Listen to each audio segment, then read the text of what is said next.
for attendance, and then I will have that part of my job done. All right, does anybody have any general questions before we start?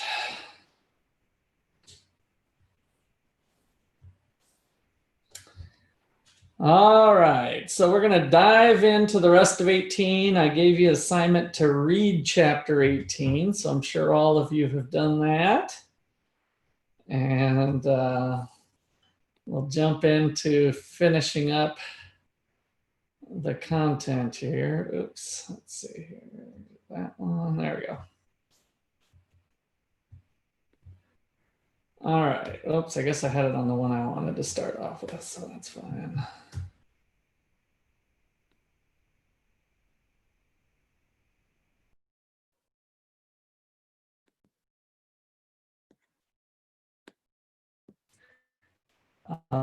Congestion and how we handle traffic. And one of the things that we can do is have a tax equal to the amount of congestion problems that we have. But one of the problems that we run into is how do you actually measure the monetary value of congestion? And so that's, of course, easier said than done. But nonetheless, we might be able to have some different market options, especially as our technology has evolved. And so if we tax traffic and congestion, it can be a positive thing for our city. So here's our utility curves that we did before. And so the initial utility, let me get my little drawing tool going here. Okay, purple, that sounds good. So we have two cities starting off at 4 million. So point I is the 70 units of happiness that each city's person is enjoying, I guess, each worker in each city. And what we learned last time was that the increase in efficiency can have net gains for a community, because if there's a tax that's directly tied to using the road, then the people who have the higher value of paying the toll will still use it, and they will be able to get from point A to point B faster. The people, like maybe it's the little lady that's going to the grocery store, instead of her going at 5 p.m. during peak traffic time, she's like, oh, it's no big deal if I go at 3 p.m., right? And so she just chooses to go 2 hours earlier, so she's not on the road during that congestion. And so by having a price on it, you separate out the low value and high value customers. That can help with your efficiency of the city. So our new utility curve shifts up to this upper one here. And the people in the congestion tax city immediately enjoy a utility bump from 70 up to 84. Now, we have our reallocation of people moving with their feet. The higher happiness city is now more attractive, so that's going to draw people to that city, moving towards point C. As people leave the old city that didn't have the tax, there's going to be less congestion in that city as well, moving to N. And so at the end of the day, the city that adopted the congestion tax would be predicted to have more people in it and less people over here, and people in both cities actually benefited from the one city doing it, where they both achieve utility gains of 7 overall after the migration has occurred. All right, 10-second pause for questions.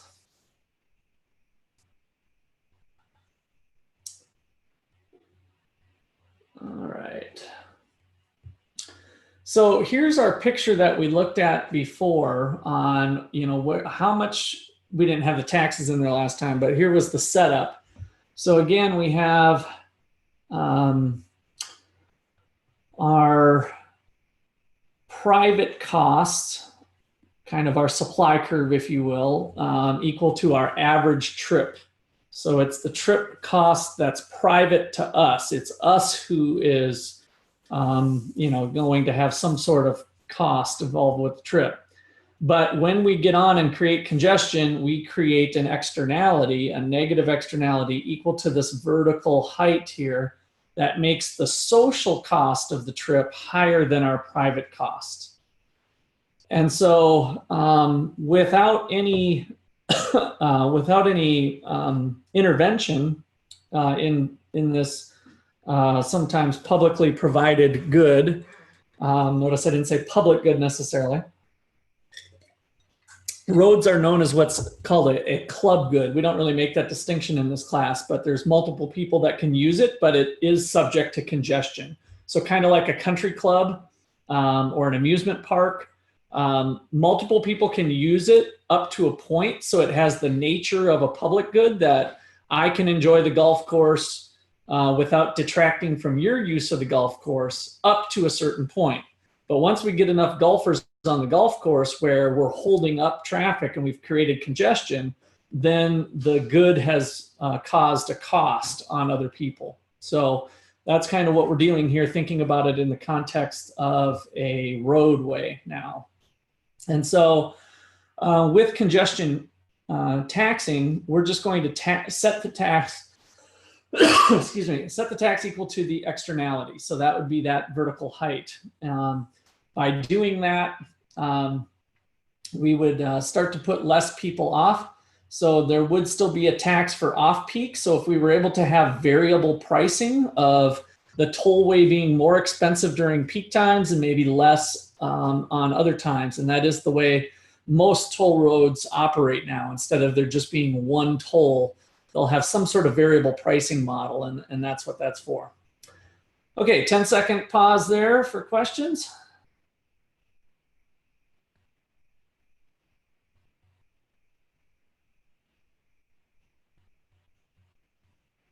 Okay, so if we use some of our tools that we have in our box, we can identify the gains. So last time I mentioned that there's a deadweight loss, and you guys correctly said that the shaded region here, that was the deadweight loss that was being created because of the externalities.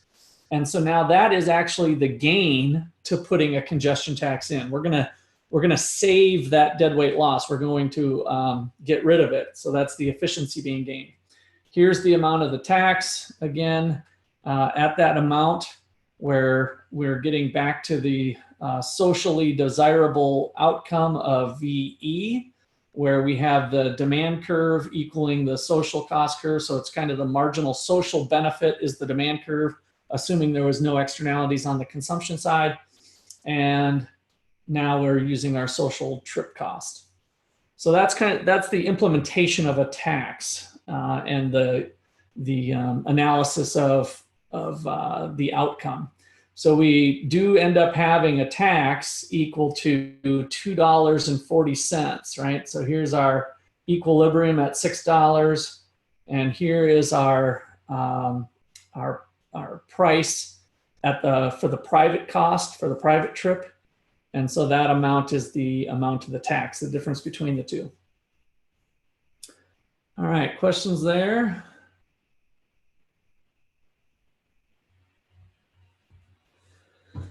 All right, so the author put in a couple extra graphs here too to help us try to digest that.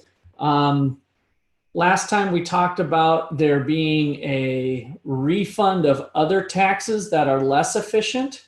So what this thing here is like if we had an income tax. And so the idea would be instead of trying to pay for the road using income taxes, let's pay for it with a congestion tax. And that way you'll end up having the people who are the road users, they're going to pay the tax, but they're also going to be paying less of another tax, the income tax. And then they also save the amount of congestion on their time. So that's kind of the net benefit being shown for the person who's still using the road. And then to look at the other person, this is for the diverted driver, the driver who ended up going somewhere else. Because they had that, they lost some consumer surplus. They used to be using the road, but they got the tax refund also. So they lost a little bit of the lesser expensive road from where they were with the private trip costs, but they had a net gain as well.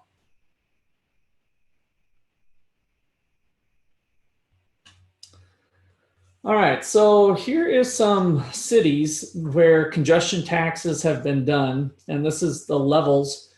They usually jockey around a little bit. So Los Angeles is a pretty well-known congested area. My brother-in-law lives there, and it's amazing to see, 5 to 6 lanes, I think sometimes 7 lanes of traffic in one direction. And I've got a cool video to show you as well. Let's see, should we sneak that in right now? This sounds like a good time. You guys want to watch a video? Let's do it. Let's do it. All right, yeah, this is a cool video on LA traffic. So let's see, let me stop my share. Well, I don't need to stop my share. I need to escape out of my PowerPoint. Ross, Luke said his Wi-Fi isn't working. What's not working? His Wi-Fi. Oh, okay. All right. Well, we'll have it recorded. Maybe he can jump on later. Let's see. I guess I didn't pull this video up. I had it pulled up last time and we didn't get to it. But let's see. I think it's called Hell on Wheels. Although that's going to come up with a whole bunch of Google searching, isn't that? Reason TV. How about that? I need to just go to YouTube. I don't know why I'm on here. There we go.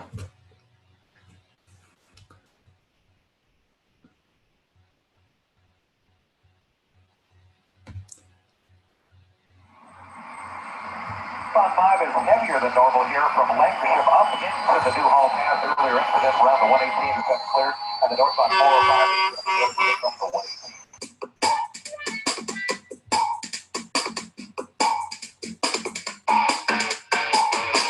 Hi, I'm Drew Carey here at the corner of Sunset and Highland in Los Angeles, California. One of the worst intersections in all of Los Angeles. It's only 4:15. They already have a traffic cop in the middle of the intersection directing traffic. It's here all the time. Traffic goes all the way back in each direction, blocks and blocks. There's no end in sight to it. Los Angeles, along with a lot of other cities like Portland, San Francisco, Minneapolis, traffic is the number one concern, number one complaint when the people live here. And like a lot of places in America, it's only going to get worse. So you live in LA, right? I do. And what do you think about the traffic here? It sucks. It's disgusting. Yeah, everyone in LA complains about traffic, but we didn't want to talk to just anyone. We wanted to talk to the poor soul with the most congested commute in LA. We asked John and Ken from radio station KFI AM 640 for help. So we teamed up with Drew and the Reason Foundation to start the most congested commute here in the LA area. So not the longest commute. Those of you who have stuck in a whole lot of traffic is what we're looking for. And you can't have a car driving you there either. I don't want to hear from Harvey Weinstein about how bad his commute is. I hear people say this. You mentioned Harvey Weinstein. That's funny. Like congestion. That was prior to the incident. Well, we heard plenty of traffic sob stories and finally found our contest winner. Meet graphic artist Josh Lipking. Do this every morning. Check out Sigler, Google Traffic. Every day, he kisses his wife goodbye. Hey, girl. Good day. And drives into hell. That's when, get this heart pumping in your chest, start to sweat a little, and just kind of bite the bullet. Just go for it. But he tries to make the most of the time he spends stuck in traffic. So this is a great little tool. One-hand flosser. And it's slow enough where, people putting on their makeup, people shaving. I had chicken for dinner last night. If you get tired of the traffic in LA, you can always take the bus if you have a day and a half to get to work. Oh, I've used transit. Josh actually gave his car away and used public transit for over a year. But it turned out the bus was even slower than driving. The transit out here is stuck in the traffic. So Josh eventually bought another car. Josh lives only 16 miles from work, but it often takes him an hour and a half to get to the office. At the end of the day, it's the same fight to get back home. 3 hours a day. No one should have to live like this. We've got to find a way to speed up Josh's commute. What would you do about traffic if you're the king of Los Angeles? If the king of Los Angeles, I think we're pretty much screwed. I'd make people use the gas pedal more, and I'd make it pull all the way up to the bumper in front of them. On the John and Ken show, I suggested other ways to bust congestion, like letting private companies pay for roads. Well, how would that help? Well, first of all, taxpayers wouldn't have to pay for the road. Like I was talking to somebody from the Reason Foundation at dinner, and they go, "What do you do some place like the 101?" And he goes, "Just double decker it. I go, who's going to pay this? Just let a private company do it, and they can charge people to ride on the road. You get a fast pass, and you pay $5. Sure, the top half could be for the Yeah, yeah. But if you're privatizing, you have different companies bidding. You know, I would love to own a freeway in LA. You know? Carry freeway? Yeah. Maybe the Drew Carey Freeway would look something like this snazzy double-deck toll road in Tampa, Florida. Or maybe I build my road underground. Here's a tunnel that's being built in Paris. Tunnels that run underneath Australian cities help people get around town. The private sector paid for all these. Life would be much happier without the congestion. So let's build the Josh Lipton tunnel. Double-deck one of the freeways he uses. Or hey, how about building some special express lanes like the one accountant Cedric Allen uses? Oh, this piece of paper, this is the billing statement for using the 91 Express lane. 168 total trips valued at a cost of $548. Which people see that and go, wow, you spend that much? The 91 Express lanes isn't your typical toll road. A private company built it in the middle of the 91 freeway in Orange County, California. The express lanes run right next to the regular lanes. Drivers can choose to use them or not. And you don't have to stop at toll booth. Tolls are collected electronically from this gadget that hangs overhead. When traffic gets bad, the price of the toll rises. The OCTA owns the 91 Express lanes. Here's spokesman Ted Nguyen. The average toll is about $2.76. The low end is about $1.50, and the high end is about $9.50. Sounds pricey, but each day about 40,000 people pay the toll because the special lanes let them zoom past slow-moving traffic. Mailman Demetrius Mikes battles through congestion on his way home, but once he hits the express lanes, his commute speeds right up. To me, it saves you about an hour and a half to 2 hours. Traffic often keeps parents from picking up kids at daycare on time. Imagine paying $5 for each minute you're late. Cedric knows all about that. On an average week, we would probably spend about $40 per child times 3. That's $120 a week for being a few minutes late. $120 a week. Once he started using the express lanes, Cedric almost never had to pay late fees, so paying a little can end up saving you a lot of money and time. With the extra time, I do my schoolwork, you know, talk to my son, just time to relax. Have more time to prepare a decent meal. Have more time to spend with the family, and possibly even get in a movie before going to bed. Unpredictable traffic makes it hard for Josh to make plans even with his wife. But with an express lane, he could always make it home in time for dinner. The 91 toll expressways. I think that's a great idea. So let's see, express lanes, tunnels, double-deckers. Anything else we can do to get Josh home fast? There has to be some other way to travel. Like they should use the air. Use the air? Hey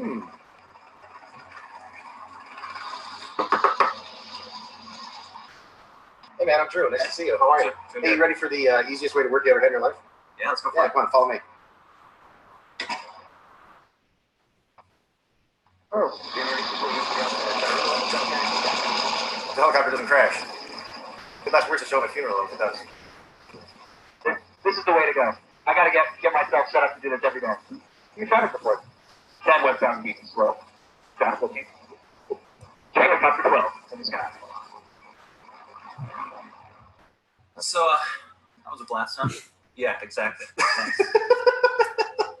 At the end of the day, Josh rode the chopper back home. See ya. So long, 90-minute commute. My commute, only 9 minutes. I had no idea what it even looked like in my neighborhood at 5 p.m. Gonna go inside, have some dinner with my wife. It's the greatest thing. Thanks a lot. Such a happy ending. Or is it? We can't keep flying Josh to work, so it's back to the gridlock grind for him first thing tomorrow.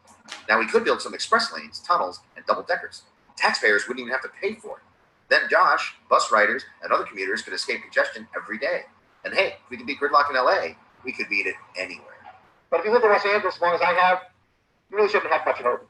It's okay though, because I have a helicopter. For Reason.tv, I'm Drew Carey, and I'm out of here in a helicopter.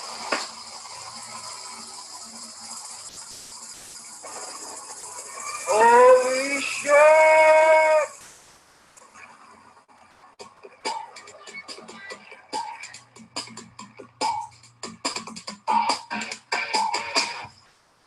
All right, so kind of fun video. Really talks about the stuff that we're doing in this chapter. Any comments or questions? You can just unmute if you got a comment or question. I see the chat box maybe lit up here. Or is that still you guys talking about Kobe? All right, looks like it's from the 90s, yeah, early 2000s. Yeah, it has changed. There has been changes to it. I think it was later than that, or yeah, it was, let me go back to the video. I'm thinking it was like 2007. Yeah, 2007 is when that was done. And so there have been some improvements, but it's still up there, but different places are better. There's no easy fix. It's crazy how much that one dude paid for the toll. Yeah. $500. Yeah, $500. That was for a month. For a month, but, I know. That's crazy. So imagine, $500 though for the month isn't too bad for the amount of time. So if you're, making a decent amount per hour or whatever, or you have lower living costs. Like my brother-in-law lives about 45 minutes from downtown LA. And so part of the reason he lives out there is because the living cost is less. So then you can start doing the math of, okay, $500 a month worth of tolls versus, $1,000 a month cheaper apartment or whatever the case is. Those are the kind of things that we at least allow people the choice to choose whether they want to do it or not. Okay. So with the technology that's changed over time, it's easier and easier with GPS and the way they can track your license. The early innovations were like little magnetic tags, which I think the Kansas is still using. So lots of different ways to kind of easily map that, and it gives a guaranteed revenue to the private developer. That's one of the key things that's kind of nice about this, is that with technology, it's going to be easier and easier to have the developer, the private person who spends all the money to get that toll or the extra lane or whatever the case is, to actually get paid for it. So where does the traffic congestion tax, what does it hit? So this just is kind of 4 areas to think about in terms of the benefit.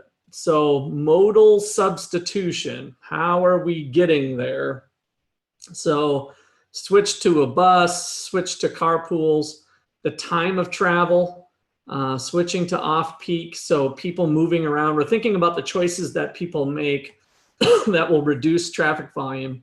The traffic route, so now that there's a tollway, it's like, oh, I would have normally taken this, but now that they got a toll and I'm not in that big of a hurry, I'm going to take this other road that doesn't have the toll. And then location, in terms of where you live, we were just kind of talking about. Those are all areas, kind of both short-term and long-term, that are going to impact people's decisions. All right, so hot lanes and HOV. So there are 2 different ways. So one involves a toll, one doesn't. So you guys have probably seen this if you've been to a big city. Kansas City does not have these that I'm aware of, but the HOV lanes. So high occupancy vehicle. So usually you need at least 2 people in the cars. Sometimes they've had pictures busting people of putting mannequins. So they're by themselves, but they actually put a mannequin in the passenger side so that they can drive in the HOV lanes. So those are the lanes. They usually have like diamonds in the middle, and it says, the carpool lane or whatever. So in general, we call those HOV lanes. And those might have been developed. You can imagine the advantages you have is, if we normally have 2 people with 2 cars on the road, now we have 2 people in 1 car. So we've taken 1 car off the road. And so the benefit to that is we can just identify maybe an existing road that we could make an HOV lane that might aid in congestion all by itself. And then the way we're just looking at with the video is with the toll. So with the toll road, we just let people pay their way. All right, questions or comments there?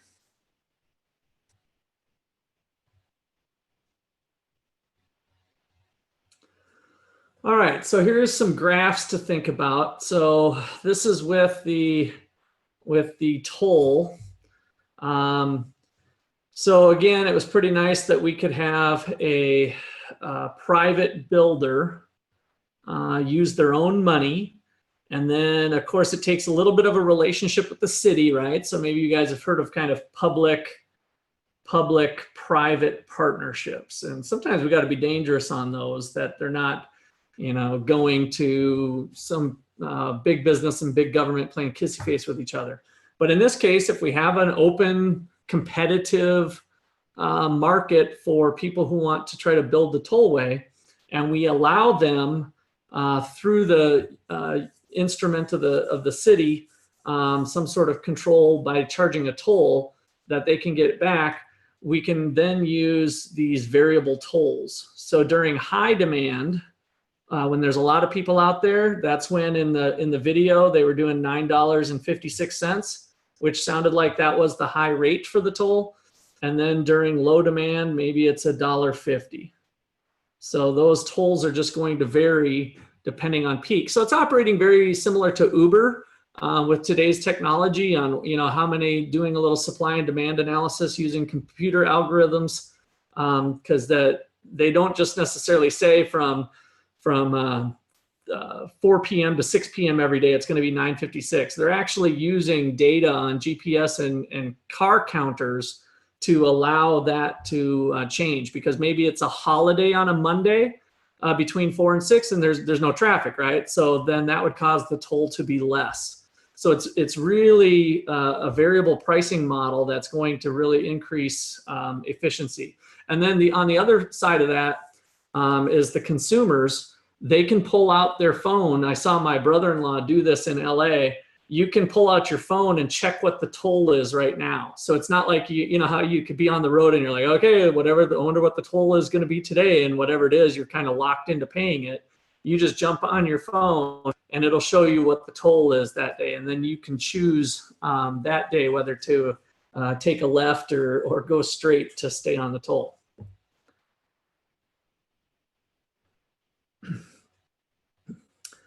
Okay, so with the express lane, you can just think about what happened to the regular road. So instead of thinking about the toll road, what about the regular road? Well, we had a shift in demand to the left on the regular road because the toll people left and are now driving in the toll.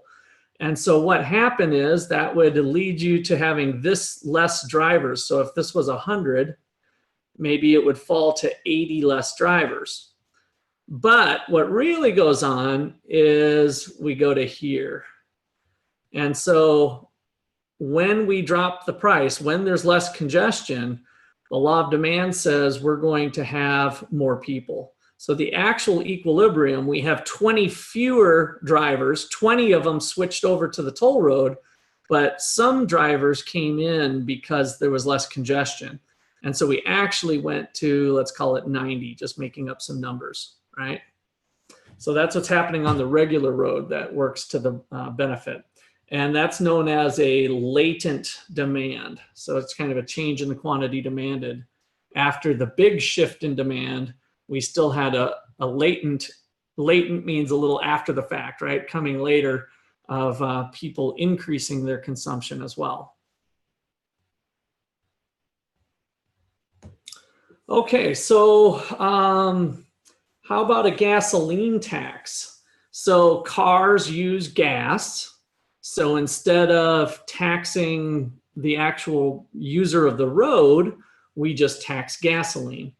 Now, you can immediately think of maybe some of the differences, right? So let's go ahead to the chat box. You guys tell me, why would that maybe not be as efficient as a congestion tax to just go to with a gas tax?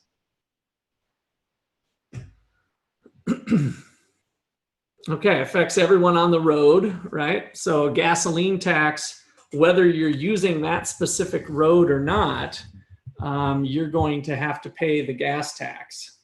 Not everybody's commuting. Not everybody's using it at that time if we think about the off-peak versus peak. Now, to a person who doesn't really study economics that much, again, the immediate reaction might be, oh, well, that's a great solution. We'll tax gasoline instead of congestion because I don't want toll roads. I'm an American. We should all be able to use the roads for free.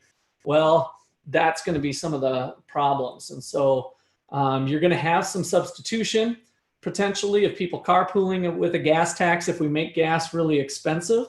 So we'll have that modal substitution. Maybe some people will start biking to class 2, possibly some location choices of having gasoline, but it's not affecting time or the route.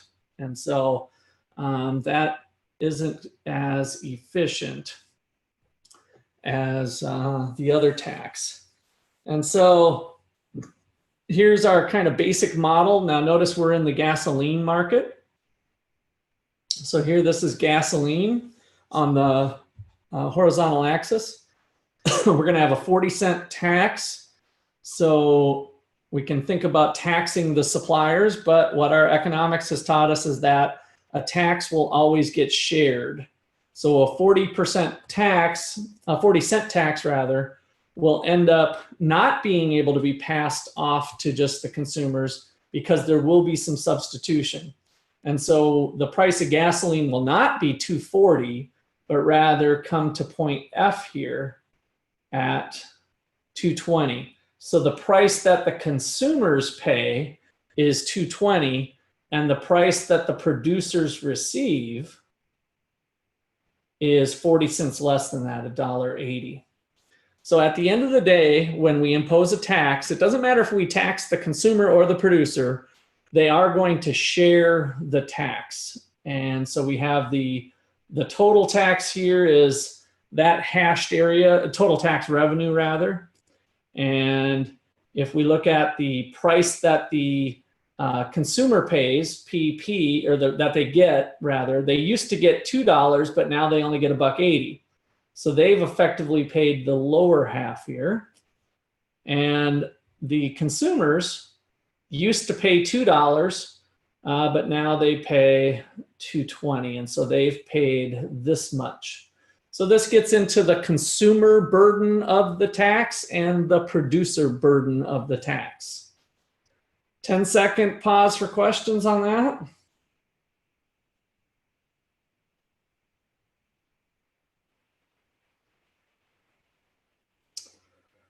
All right.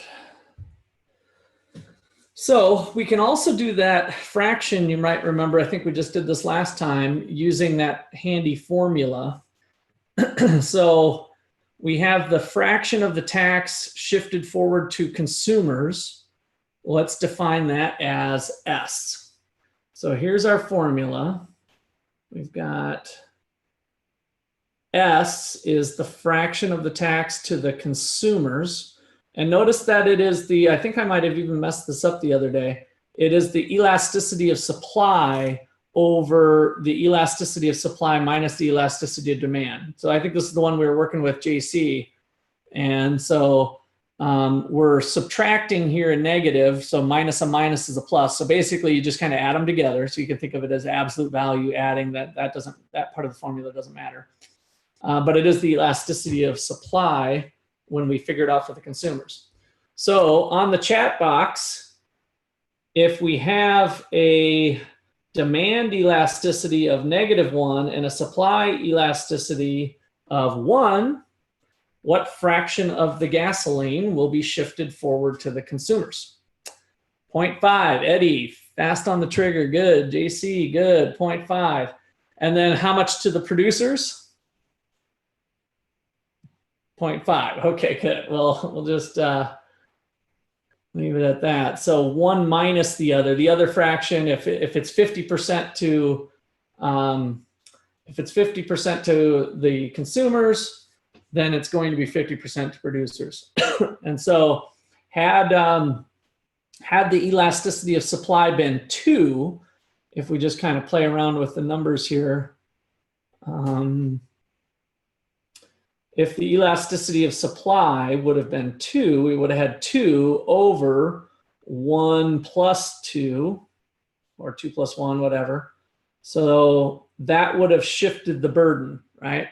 And so the consumer, if the supply curve was more elastic, being 2, now the consumer would have been paying 2/3 and the producer would have been paying 1/3. So it's kind of a nice little formula that you can use to shift that around, or to show who's bearing the burden of the tax. Pause for questions.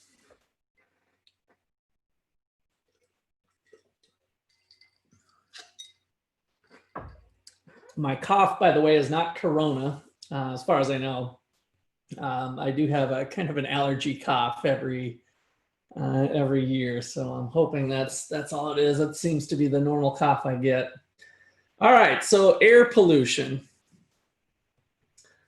So we've got different forms of pollution coming out of cars. So cars being on the road causes pollution. So that's a different topic really than what the congestion is, the number of cars. So this is a little bit different.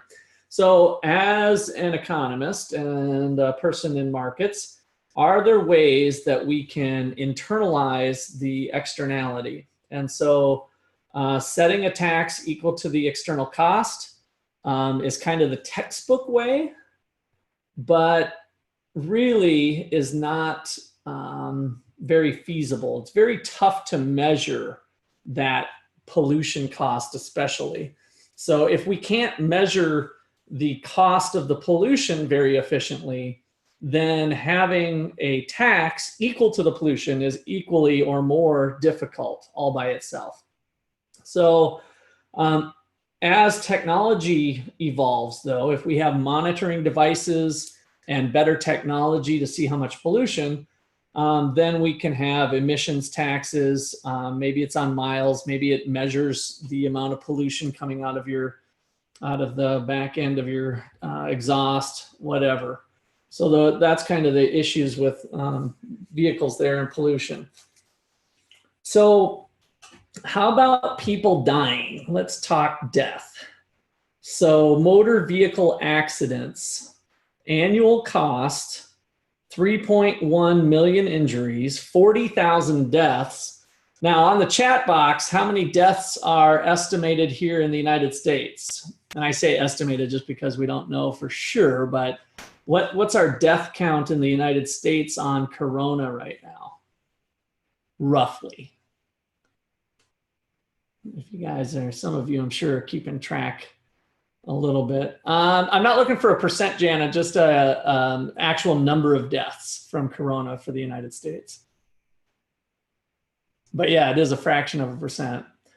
1,000 deaths, I think it's higher than that. I think New York alone has that. 4,000? There we go, Brady. 50,000, 60,000 I've heard is what they're thinking we might be creeping up to. So the point with that is that here we've got motor vehicle accidents at 40,000 deaths, just to kind of help put things into perspective with this virus that's gripped the nation and the world.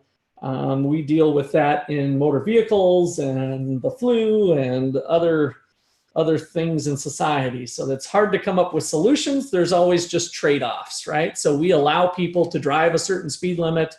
We allow them to use certain types of cars, drive at particular ages. So we don't restrict 16-year-olds can still get out and drive. We could have a law that says nobody can drive between the ages of 16 and 25. If that was the law, that nobody between the ages of 16 and 25 can drive, would there be less deaths? Nobody can drive between 16 and 25. Would the deaths from motor vehicle accidents go down? Yes or no? JC says no. Brady says yes. Eddie says no. The elderly, you want to kick them out too. Hard to tell. Okay, I'm not presenting any data, but I suspect the answer is yes. So I know just from previous things I've seen, the reason why 16 to 25-year-olds pay higher insurance premiums is because they're more likely to get into accidents, because they haven't driven as much, they're young, dumb, and excited, maybe do some stupid things, whatever, right? So if we banned them, of course, there'd be some illegal driving going on. But my point with all this is that there's really just a trade-off, because then we're not allowing those people to work, to commute, to do other things, right? So we make these death trade-offs all the time. And so I think we're facing a similar thing with the coronavirus decision, is that, when do we open up the economy again and allow people to get out and do the things that they want to do? That's a big question of the day for sure. All right, so they measure the external cost, 4.4%, 4.4 cents per mile So there's been economic studies. Again, this might be an interesting area if this is perking your interest. Maybe you want to do your final paper on something related to traffic. There's a lot of good stuff out there on that. How about bikers? So seatbelt laws, back in the old days, we didn't have a law that said, did I tell you guys my seatbelt story that I got a ticket one time and I kind of lectured the police officer on personal liberties and freedom? I might have told some different people in different places, so I won't say too much about it, but basically I got a ticket for the seatbelt, and I just asked the officer, I'm like, do you really think this is a good law? You know, I was garage sailing in a truck, not doing more than 30 miles an hour. It's like, leave me alone. But okay, that's for a different day. But the death rates were small. So we had a small reduction in death rates, higher collision rates. Why do you think that happened? All of a sudden we're wearing a seatbelt and rates of collision increased. Because people thought they were safer, so they'd drive more riskier. Okay, and then for the bonus, possibly for an extra credit point, what do we call that? What's the economic term where people were driving crazy? Moral hazard. All right, JC, we got on the board. I'm sure you're super happy. Good work. You didn't give me any points international yesterday, even though I answered all the questions. Okay, I understand. You might just not want to push things here. You're on the board. Let's just put it that way. All right, so we got higher collision rates and then increased injury and death for pedestrians and bicyclists. So we allow people to be more safe in their car by making seatbelts a law, and then we kill walkers. So we actually killed people with the seatbelt law. That's the truth. Now, how about, what's the trade-offs? Again, the studies show that there's a small reduction from car deaths. These types of policies happen sometimes. Sometimes public sentiment is more important than evidence. So here's a study from 2004 looking at the cost per vehicle. So we have a total of 14 cents. At the margin. So traffic delays, insurance administration, legal. So you think of all the things that are happening. There's quite a bit going on for the social cost of an accident. So we got police that are getting involved, insurance, attorneys, medical expenses, death or injury. Can be looking at like lost pay for the person who died, that sort of thing. So airbags. So a traveler chooses the speed at which the marginal benefit, the value of the time saved equals the marginal cost. And so with airbags, we've lowered the cost of driving recklessly, right? So the marginal cost with airbags is below where we were. And so what do people do? They drive faster. When they drive faster, they lead to more accidents. So that's kind of a quick little supply demand, marginal cost, marginal benefit analysis for the airbag safety. There's kind of some neat data here on the different types of cars. So this is the external cost of accidents for different vehicles and different ages. So cents per mile. This is the external cost being estimated here. So we've got small car, SUV, minivan, pickup, and then here's the big one that I was mentioning. If we got rid of you guys off the road, look at how expensive you are.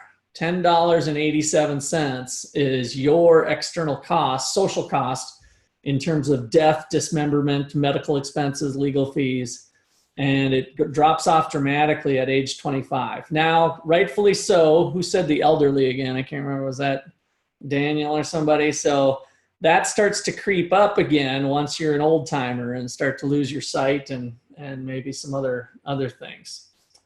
So grandpa and grandma cause some problems as well on the road.